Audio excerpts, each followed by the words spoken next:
want to thank everyone for coming today. This is our third annual Veterans Coffee Hour, and it's always has a great turnout, and I'm excited about today's lineup. We have some special guests here today that I just want to briefly recognize. You'll be hearing from all of them today. We had originally expected Commissioner Welch to join us today. He was called into a last-minute bond commission meeting, which is important. We've got some fiscal times are prevalent right now. But in his stead, we have Major General Francis Yvonne, the Adjutant General of the Connecticut National Guard here, which I think is more appropriate for today's presentations. We will have John Carragher from the Department of Veterans Affairs. He is the manager of advocacy and assistance for veterans. And so he'll be here. If you have any questions about resources or benefits for veterans, to answer those questions a little bit later on.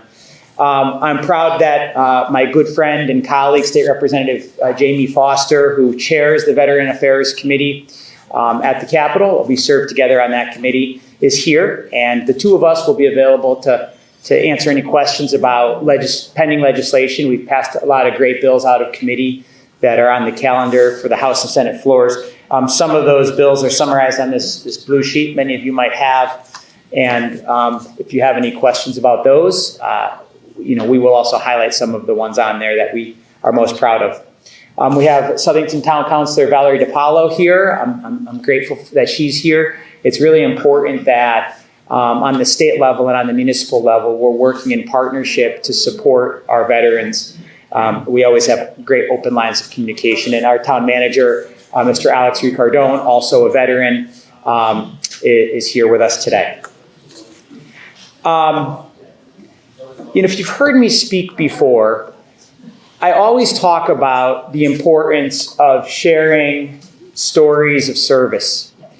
And I've been before this group. I've talked about my grandfather, who was an immigrant from Greece. He came here. He became a naturalized citizen. When my dad, who's at this table, was just an infant, he was called up to serve in World War II. He didn't hesitate, and he went and he served his country. He was so proud of his country. My father served during the Vietnam era in Germany, and then later, 27-year career in the Army Reserve, National Guard. I think he was an MP at one point. And those stories, to me, as a young child growing up in the house and hearing those stories, really inspired me to understand the value and the importance of service. And so, I'll always encourage you, and please, this is the ask I have, is that when you leave here, not just on Veterans Day, not just on Memorial Day, but like every day that you're with your friends and your family, especially young people, that you share your stories of service.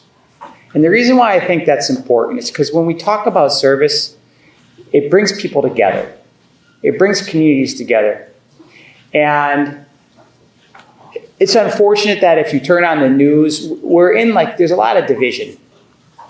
And people are angry. And we need to be united. We need to be proud.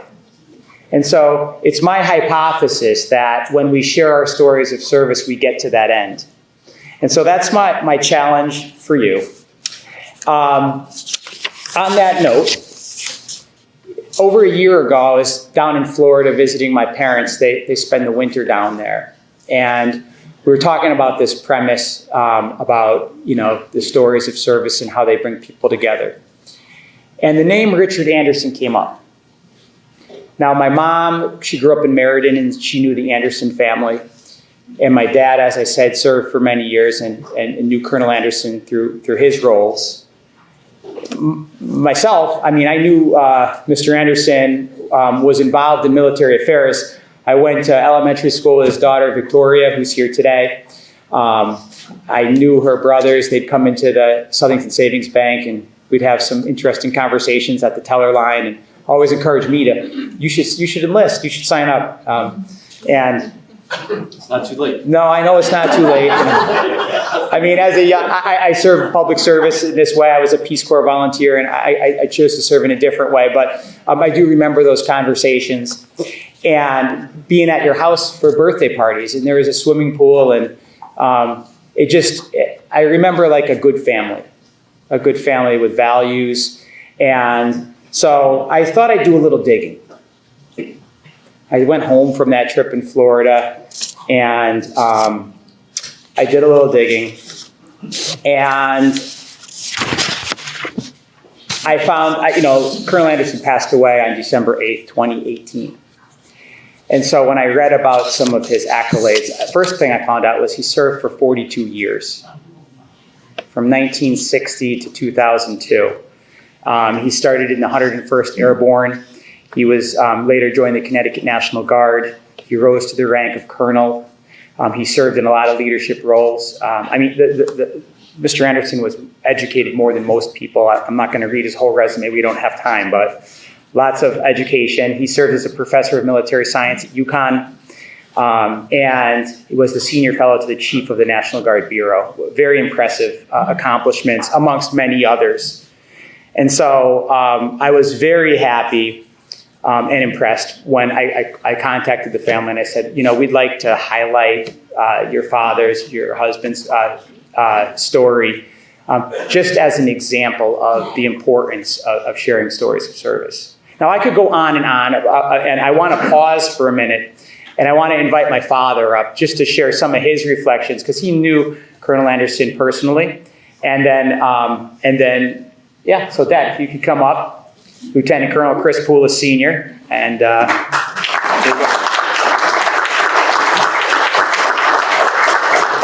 good morning. That's the younger or the newer version of Chris Poulos, the one that comes with a bow tie. But that's a story for another day.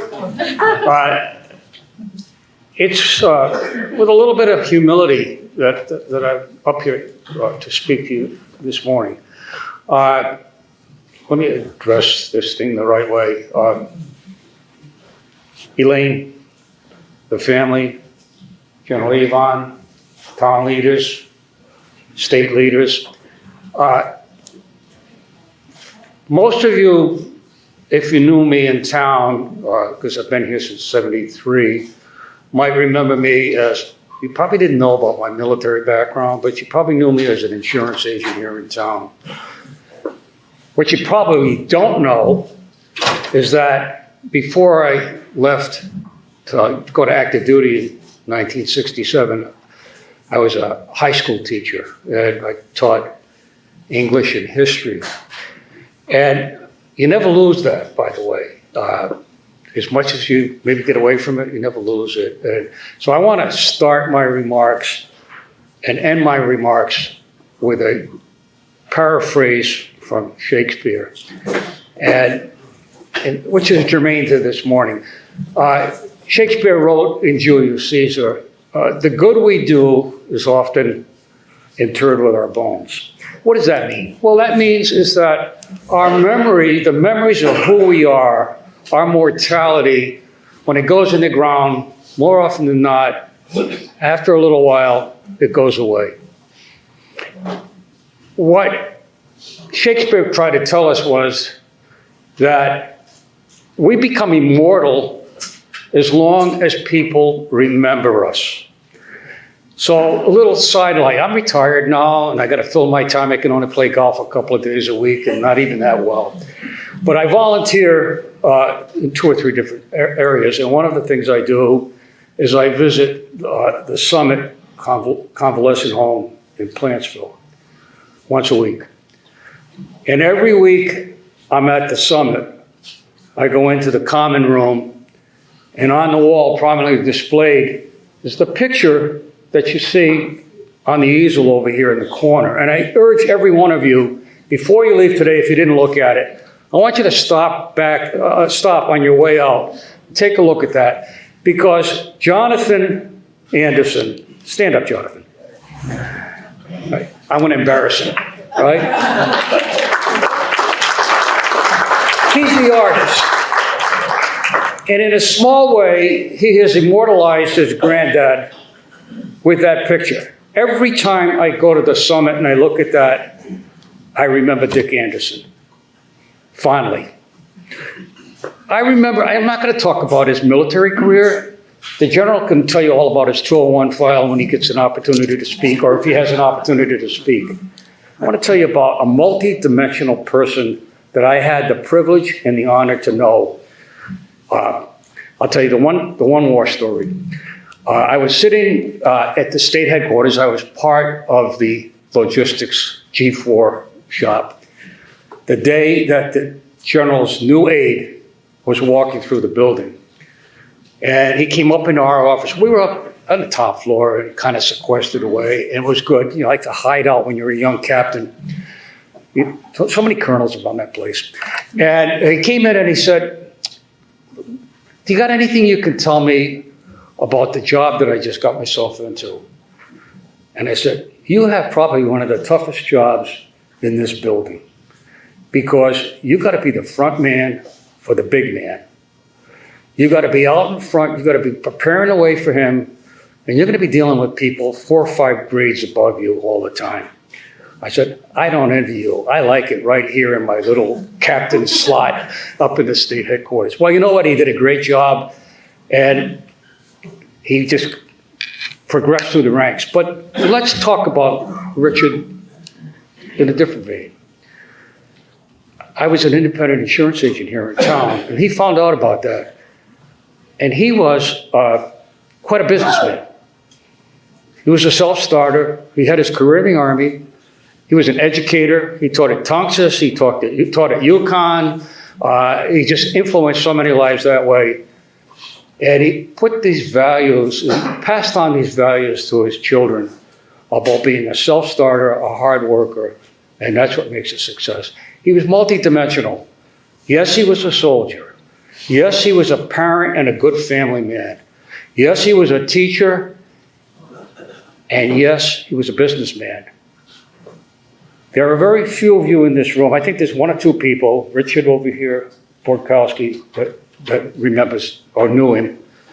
I feel privileged to have known him myself, and I just want to share this memory, fostered by looking at that picture once a week, about a man that I truly admired. So I'll start out. I told you about Shakespeare saying that our memories the memories of us make us immortal.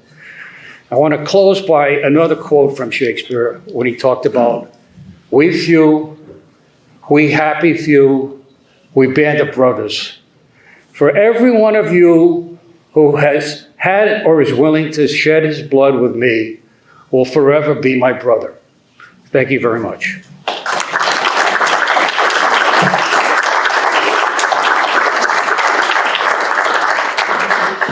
Now you know why I bring them along with me. So obviously legacy and stories are important. It's evident in this family. Every child of Colonel Anderson served in the U.S. military. Certainly his stories, his example, his model influenced his family. And as my father mentioned, this wonderful drawing, his grandson also inspired by his grandfather. And so one of the small things I can do as a state legislator to recognize accomplishments is to produce official documents. And so when we were preparing for this event, I asked up at the Capitol, I requested an official state memoriam that I'd like to present to the Anderson family. That and if you can come up here, I'm gonna read this and present it to Mrs. Anderson. I'd like the whole family to come up if that's okay.